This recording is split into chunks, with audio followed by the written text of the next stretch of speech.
তো এসএসসি জিডির জন্য অনেকে কমেন্ট করছে, বলছে দাদা আসাম রাইফেলের জন্য কত নাম্বার দরকার। তো আসাম রাইফেলের জন্য দেখো এখানে সব থেকে বেশি ভ্যাকেন্সি থাকে সিআরপিএফ অথবা সিআইএসএফ, তারপরে থাকে বিএসএফ 3 নম্বরে, ঠিক আছে।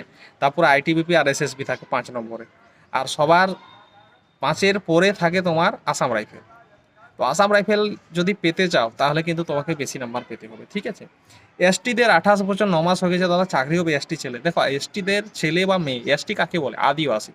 তো আদিবাসী ছেলে মেয়েদের 28 বছরের পরে তোমার আর চাকরি হয় না, ঠিক আছে, এসএসসি জিডিতে।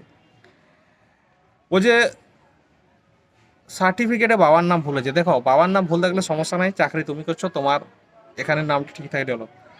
পায়ের তলা প্লেন আছে, ফ্ল্যাট ফুট আছে, এটা নিয়ে কি কোনো সমস্যা হবে? এটা নিয়ে সমস্যা হবে, বার করে দিতে পারে। বলছে টি আর্মির জন্য কোন বই পড়বো? টি আর্মির বই দোকানে গিয়ে জিজ্ঞেস করবে, দাদা টি আর্মির বই দাও, বই দিয়ে দেবে। একজন বলছে দাদা 12তে পড়ি, বলছে আমি এসএসসি জিডির জন্য 2027-এ চাকরি পেতে চাই, কিভাবে করবো? দেখো তোমার ওজন কতটা আছে, হাইট কতটা আছে, চেস্ট কতটা আছে, চেস্ট ফুলাচ্ছ কতটা, এটা তুমি দর্জির কাছে মাপ করতে পারবে, ঠিক আছে।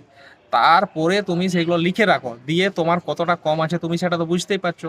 তোমার যদি দেখা গেলো 165 হাইট আছে, মানে তোমার 70 সেন্টিমিটার হতে কতটা বাদ আছে বুঝতে পারছো, কম আছে।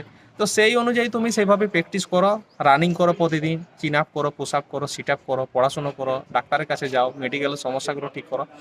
ফাইনালে তুমি পাস করেই যাবে, কোনো অসুবিধা হবে না। তো আশা করি কথাটা বুঝতে পেরেছো, চ্যানেলটা সাবস্ক্রাইব করো।